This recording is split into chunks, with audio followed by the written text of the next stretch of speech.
My name is Christine Best, and Cal Best was my father. He was born to Carrie and Albert Best in 1926.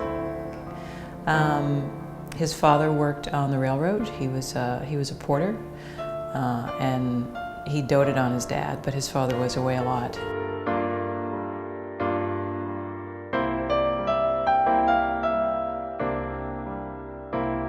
He was very tall, and when you're a little kid, he seemed like a giant.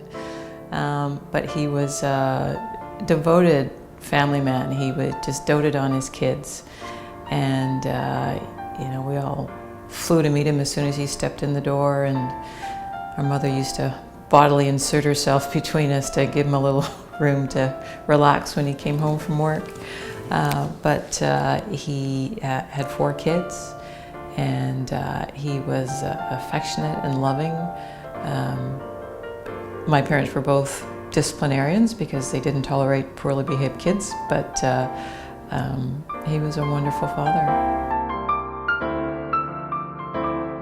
My grandmother, she was really the only activist in the family. She reveled in it, but she was a civil rights worker. She was a journalist.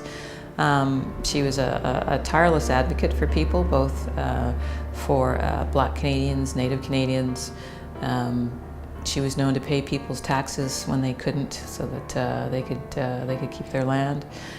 She started a newspaper, the first Black-run newspaper in Canada, the Clarion, and she was the publisher, and my dad was the editor. And that's where they published the Viola Desmond story, actually.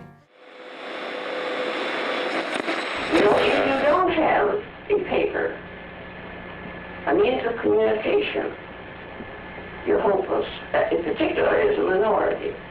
Because you cut the umbilical cord.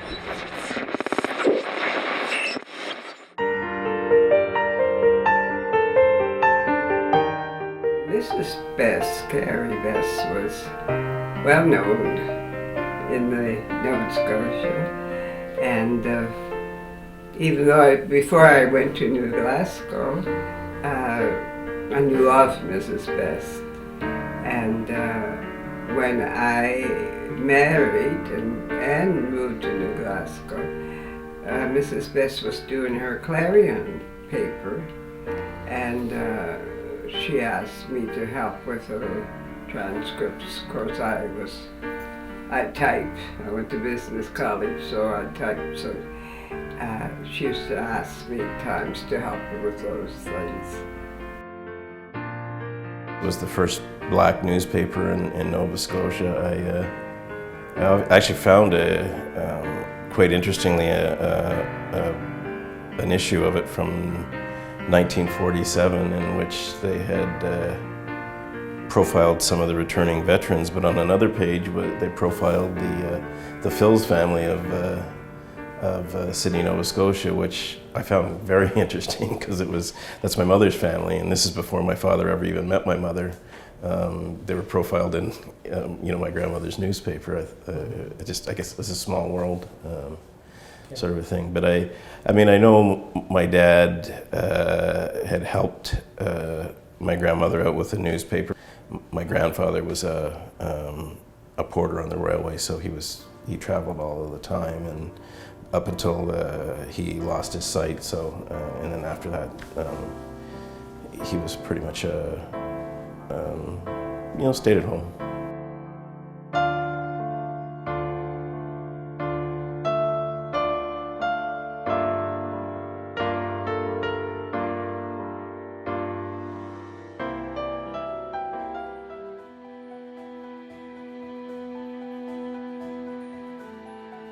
Cal was fined for being in a whites-only area as a child, and I cannot express to you how it breaks my heart to see that is our historical history in Canada, and that a man who as a child had to face that kind of aversion. But at the same time, I think it really provided a foundation of the bigger fight, the fight in terms of human rights, but also in terms of where he wanted to go as an activist. It was probably last month, one of my daughters called me and she said, you never told me Grandpa Cal got arrested, and I guess it's just something that I don't think about a lot, but I know when he and his mother went and sat in the whites only section of the theater in New Glasgow, they were arrested and thrown out, and I didn't even realize it was online, but you know what kids are like today, they'll research anything, and they found it quite interesting. I think my kids find a lot of the stuff that I took for granted growing up that I kind of knew, but you knew it as a fact, but it wasn't something that you talked a lot about. You didn't think a lot about it. My kids' generation, they seem to revel in that. They don't believe that there was racism in Canada, and they find it pretty, I guess, both shocking and interesting.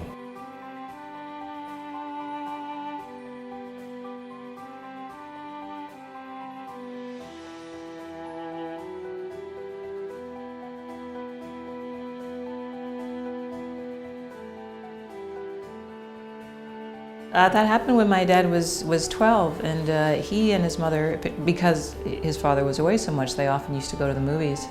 And he grew up in New Glasgow, which was a very prejudiced town, and it was quite typical for that era. And the theater was supposed to be segregated, and black people were supposed to sit upstairs, I think it was, and white people sat downstairs. But my grandmother always just sat wherever she pleased. She sat downstairs, and the theater didn't really give her a hard time about it until one day an usher, who must have been new, because if he knew her he probably wouldn't have tangled with her, asked her to move, and she declined. So she and my father were thrown out of the theater, and I think they were given a ticket, and she fought it. She went to court. She tried to sue the movie theater for, I think, injury to her pride, and the judge threw the case out because he ruled that as a Negro she didn't have any pride to injure.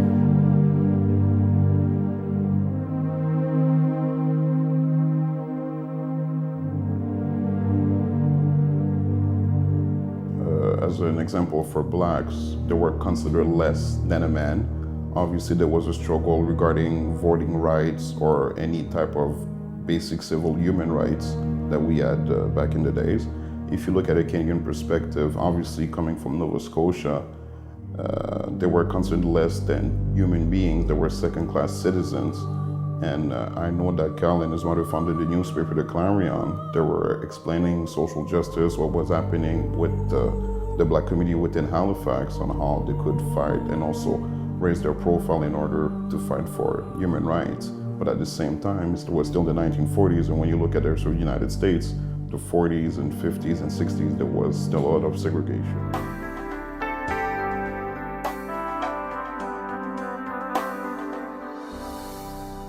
Absolutely essential to the advancement of the visible minority, the racially visible community, as well as all the equity groups in Canada, is a strong public administration.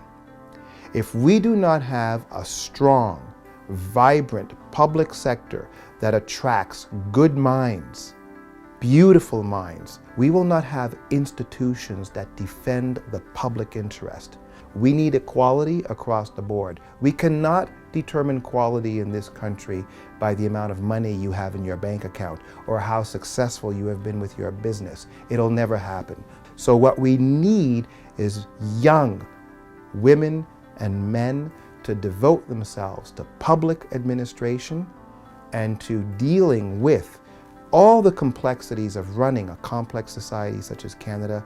And so I encourage people to follow the lead, the trail that Cal Best laid out for us half a century ago. We need to go back to the future. We need to listen to what this man said. We need to find out what he did, and that is the path to the future for a continued society where we can have social equality and social justice for all equity groups as well as all Canadians across the board.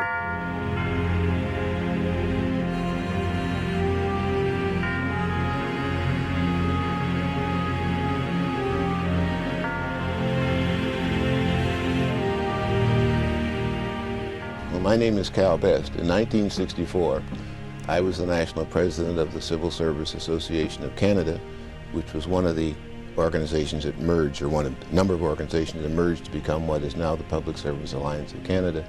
It was a full-time job. I was resident here in Ottawa, and I ran the national office and the organization.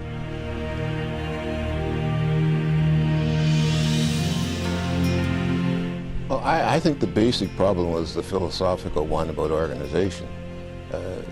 Briefly put, we believed in the association that if you worked for the Government of Canada, you had one employer, regardless of the department, and therefore you should be organized in one industrial type union. It was almost a mirror of the old AFL-CIO sort of a controversy in the States, or the TLC here. The Federation had a different philosophy, and that is that if you worked for a department, that was where the primary source of your problems as an employee, and therefore they were organized along departmental lines, so that meant that we were always competing for membership in the same groups. Sometimes we choose and sometimes we don't. Sometimes life forces us to go into a certain field. He did political science and he did public administration. As you know, he decided that was going to be his specialization. That's what he would study in. If we go back to the 1940s in Canada, and we look at a black man coming out of Nova Scotia who has studied political science, what were the chances of a black man going into politics in the 1940s and being elected to either the provincial legislature or federally to Parliament here? Highly unlikely. He studied political science, and he completed a 4-year degree in that, and then he did a year in a master's program of public administration, but at that point he actually got a job working for the civil service, so he came to Ottawa in 1949, I think it was. Oh, it was brilliant, very smart, because even when he was quite young when he entered university. And now I am not privileged to his papers or anything like that, but he did very well, and he did very well, as you know, in later life. When he graduated, went to Ottawa and became our ambassador and all those things.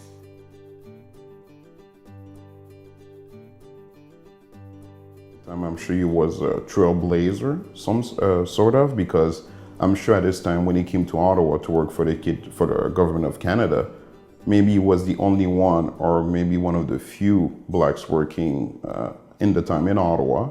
And at the same time, going within the ranks, he always had to prove himself, like some people are doing today. They always have to try to prove themselves, even though we know that they can do the job.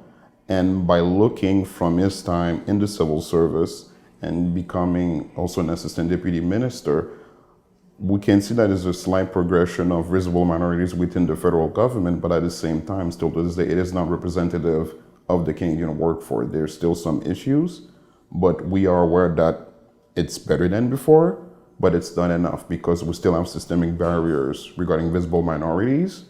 And also when you look at the statistics, it's always an underrepresentation of visible minorities within the federal public service compared to the Canadian population.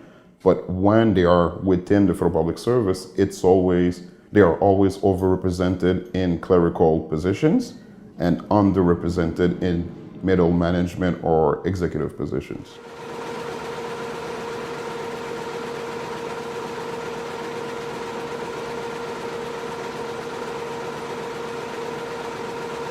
And it was always, very competitive. I even remember one of the first things I did when I became president was to convince the organization to buy its own printing press, so that we could get stuff out faster than we could, with old mimeograph machines. There were other things too that we did to try to attract. I recall that one of the things that we did that got us a lot of attention is that there was a very well-known professor at McGill named Saul Frankel, who was quite an expert in civil service matters. And we made an arrangement with the university. I think it was a grant of $5,000, which was a large amount of money in those days, for Frankel to do a study on whether or not collective bargaining was feasible in the public service. Well, that got a great deal of interest among public servants of all organizations.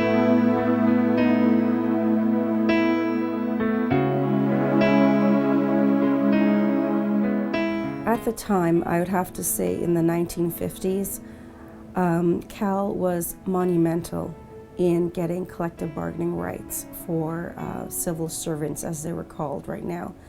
And that foundation led to certain things like hours of work, basic pay rates. Everyone was paid this, an hourly wage. It was really putting in the infrastructure of what's now our collective agreement. And it's hard to believe, if you look at the demographics at that time, who was really working, for the federal government. It was primarily men at the time. So now, if you think about it, through those collective bargaining rounds, we now have what's known as maternity leave, paternity leave. We have a really expanded definition of family, but I imagine that collective agreement in the beginning was very thin compared to what we have now. It was the fact that collective bargaining was on the horizon, and Cal and I could see that we needed to do something, and the pressures were on at that stage from 1963 on for unity between the two organizations, and it was that unity emphasis, and Cal and I wanting to achieve unity of the two organizations because we could see on the horizon the collective bargaining situation developing, and we'd never been able to focus it. We'd never been able to operate in a collective bargaining milieu unless we had unity. My dad was a pioneer, but just because he happened to be one of the first, and it wasn't something that he sought out, but he knew that there were job opportunities in the civil service. He wrote the exams, he came in, and he loved it, and he felt it was an honor to work for the people of Canada, and he was, there's some pretty negative stereotypes about civil servants, but I think if anyone knew my dad, it would dissolve immediately, because to me he was the epitome of a hardworking, professional, dedicated person, and he was proud of what he did. Quietly and intelligently effective. A person who was absolutely of a brilliant mind and did not call attention to himself, just really worked very hard to make Canada a much better place to live, a much better society. Cal, this is pretty simple from what we've heard as racialized workers within the federal public service. Stand tall, be proud, walk tall, and people will respect you. That's what you did. And that's what we are doing today.